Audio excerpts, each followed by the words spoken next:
Good morning students, welcome once again to my class, and this video is for class 7th. So students, today we'll continue with our chapter of geography, that is human settlement, transport and communications. In this chapter we have finished about our rural settlement, rural settlement, urban settlement, and after that transport. So in transport we'll continue with our topic, that is waterways. तो हम transport में यातायात हम पढ़ रहे थे, जिसमें हमने ऑलरेडी डिस्कस किया रोडवेज के बारे में, रेलवेज के बारे में. Now will come to know about waterways. So students, waterways has been in use since ancient times. तो अगर हम देखें तो सबसे पुराने समय से जिस मीन्स ऑफ ट्रांसपोर्ट का हम यूज़ कर रहे हैं या जिस वे ऑफ ट्रांसपोर्ट का हम यूज़ कर रहे हैं वो क्या है? Water transport.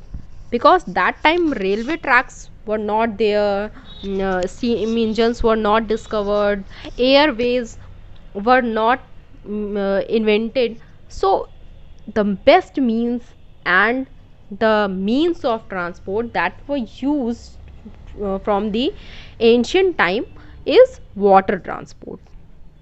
Even today waterways are used for long distance traveling. ना सिर्फ पुराने समय में, ऐसा नहीं कि सिर्फ पुराने समय में रेलवेज या एयरवेज नहीं थे इसलिए हम वाटरवेज यूज़ कर लेते थे, नहीं. बस या ट्रक्स नहीं थे, इवन ये भी इसलिए हम नहीं यूज़ कर लेते थे, बल्कि आज भी हम वाटरवेज को यूज़ कर रहे हैं टू ट्रेवल लॉन्ग डिस्टेंस, लंबी दूरी तय करने के लिए, and transportation of heavy goods. और साथ साथ जो भारी सामान होते हैं, हैवी गुड्स होते हैं, हैवी सामान होते हैं, उसको ट्रांसपोर्ट करने के लिए, एक जगह से दूसरी जगह पहुंचाने के लिए.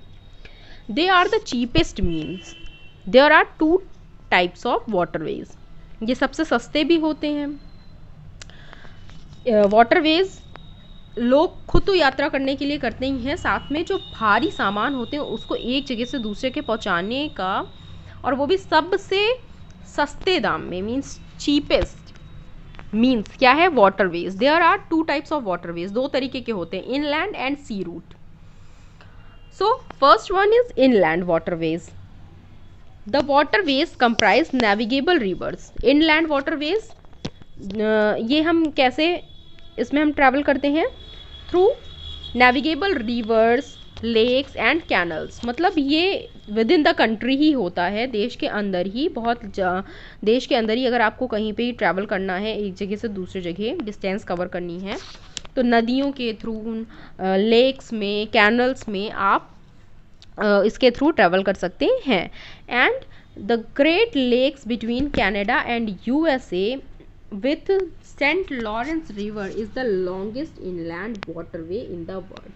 और सबसे लंबा अगर हम बात करें इनलैंड वाटरवे क्या है, तो वो है the Great Lakes between Canada and USA with Saint Lawrence river. And other important waterways are rivers like Amazon, the Nile, the Mississippi. तो ये कुछ इनलैंड वाटरवेज के एग्जाम्पल हैं. And the Rhine, the Ganga and Yangtze. Canals are constructed over rivers to interlink navigation. इसके साथ साथ canals भी बनाए जाते हैं, नहरें बनाई जाती हैं. किसके लिए? इंटरलिंक करने के लिए, एक लिंक बनाने के लिए, जोड़ने के लिए रिवर्स को. फॉर एग्जाम्पल द स्विस क्या है? Swiss canal, the Panama canal, the Kiel canal. तो ये सब क्या है? नहरों का नाम है, कैनल्स का. Now the next one is sea routes. जो दूसरा टाइप है वाटरवे का वो क्या है? प्रकार है सी रूट्स है. Seas and oceans are large water bodies.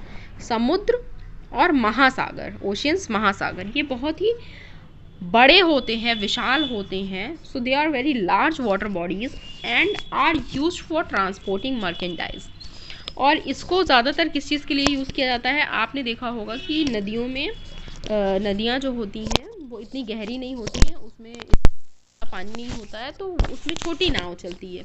लेकिन अगर हम सीज या ओशियंस की बात करें तो उसमें भारी सामान एक जगह से दूसरे के ट्रांसपोर्ट किए जाते हैं. बड़े बड़े शिप्स होते हैं, बहुत ज़्यादा बड़ी संख्या में लोग एक बार में उस लंबी दूरी को कवर कर सकते हैं, लॉन्ग डिस्टेंस ट्रैवल कर सकते हैं सी रूट्स के ज़रिए। So seas and oceans connect the countries. Seas और ओशियंस क्या होते हैं, जैसे मैंने बताया inland waterways within the country होता है, means within the country through lakes, rivers and canals. But sea routes connect one country to another country. लेकिन सी रूट्स या सी रूट्स क्या होते हैं, जैसे ओशियंस या महासागर पूरे के पूरे देश को दूसरे देश से कनेक्ट करते हैं, जोड़ते हैं। अगर आपको एक देश से दूसरे के देश ट्रैवल करना है तो आप किसका यूज़ करेंगे, सी रूट्स का यूज़ करेंगे। The important sea routes are the North Atlantic, the Mediterranean and the Indian Ocean and the Cape। और कुछ important sea routes के नाम दिए हैं आपको, the North Atlantic, the Mediterranean and the Indian Ocean and the Cape। Now some important ports in the world। मैंने ports आपको पहले भी बताया, इसका मीनिंग क्या होता है, बंदरगाह, a place where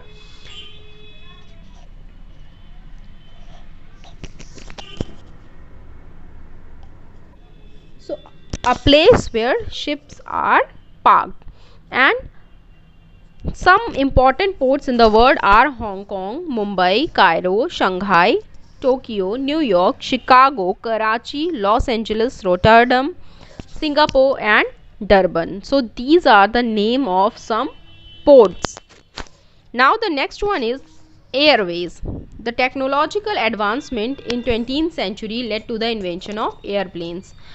20वीं शताब्दी में टेक्नोलॉजी में और ज़्यादा ग्रोथ हुआ, डेवलपमेंट हुआ, और इसमें क्या इन्वेंशन हुआ, एरोप्लेन्स का, एयरप्लेन्स का। These motors were able to fly. ये ऐसे मोटर्स थे जो क्या कर सकते थे, उड़ सकते थे, फ्लाई कर सकते थे, and could travel long distance, और लंबी दूरी तय कर सकते थे। इसके थ्रू कम समय में बहुत लंबी दूरी, लंबी यात्रा की जा सकती है।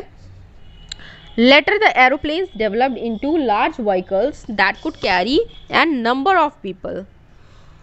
तो बाद में ये और ज़्यादा बड़े हो गए ये व्हीकल्स, और ज़्यादा डेवलप हो गए, और ज़्यादा बड़े हो गए साइज़ में, और सामान, भारी सामानों को भी और लोगों को एक जगह से दूसरी जगह, ज़्यादा संख्या में लोगों को एक जगह से दूसरी जगह पहुंचाने लगे।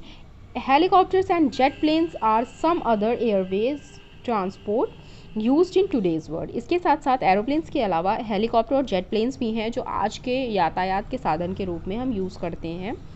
Airways are of two types. दो तरह के एयरवेज होते हैं, international and domestic. International means out of the boundary of the country, and domestic within the boundary of the country. Helicopters are majorly used rescue purposes. और helicopters ज़्यादातर किस लिए इस्तेमाल किए जाते हैं, रेस्क्यू पर्पस के लिए, लोगों की मदद के लिए, उनको बचाने के लिए। And other helpful task like providing food and medical help. कहीं भी बाढ़, फ्लड आ जाता है, किसी भी तरीके की लैंडस्लाइड हो जाए, कोई भी प्रॉब्लम हो जाए, उन एरियाज़ में जहाँ पे कोई भी ट्रांसपोर्ट सिस्टम अवेलेबल नहीं हो, उन एरियाज़ में भी हेलीकॉप्टर के जरिए मदद पहुँचाई जा सकती है। सो they are majorly used for rescue purpose and other helpful tasks, जैसे कि providing food and medical help during the time of natural disasters। Airways provide accessibility to the region where roadways, railways and waterways failed। Airways सबसे ज़्यादा उन areas में पहुंचने में मदद करता है जहाँ पे सड़कें नहीं हैं, जहाँ पे रेलवे ट्रैक्स नहीं होते, जहाँ पे वाटरवेज भी नहीं होता, कोई रिवर, कैनल या फिर सी या ओशंस नहीं है। उन एरियाज़ में भी आसानी से मदद पहुंचाई जा सकती है, या जाया जा सकता है, पहुंचा जा सकता है एयरवेज की मदद से। The only drawback of Airways is, कुछ अगर हम ड्रॉबैक देखें एयरवेज का, तो वो क्या है कि ये थोड़ा कॉस्टली होता है, थोड़ा महंगा होता है, एक्सपेंसिव होता है। The important international airport of the world are, कुछ इम्पॉर्टेंट इंटरनेशनल एयरपोर्ट्स के नाम दिए हैं। इंटरनेशनल वो एयरपोर्ट्स होते हैं जहाँ आप एक देश से दूसरे देश जा सकते हैं एयरवेज के ज़रिए, जैसे कि Delhi, Mumbai, Shanghai, Hong Kong, New York, Tokyo, Chicago, Frankfurt, Rome, London, Paris, Dubai, Rio de Janeiro, and Sydney, Melbourne and San Francisco are some examples of international airports, तो ये वो एयरपोर्ट्स हैं, इंटरनेशनल एयरपोर्ट्स, जहाँ से आप एक देश से दूसरे देश की यात्रा कर सकते हैं. Now our next one topic is communication. So students, this topic will continue in our next class. Thank you.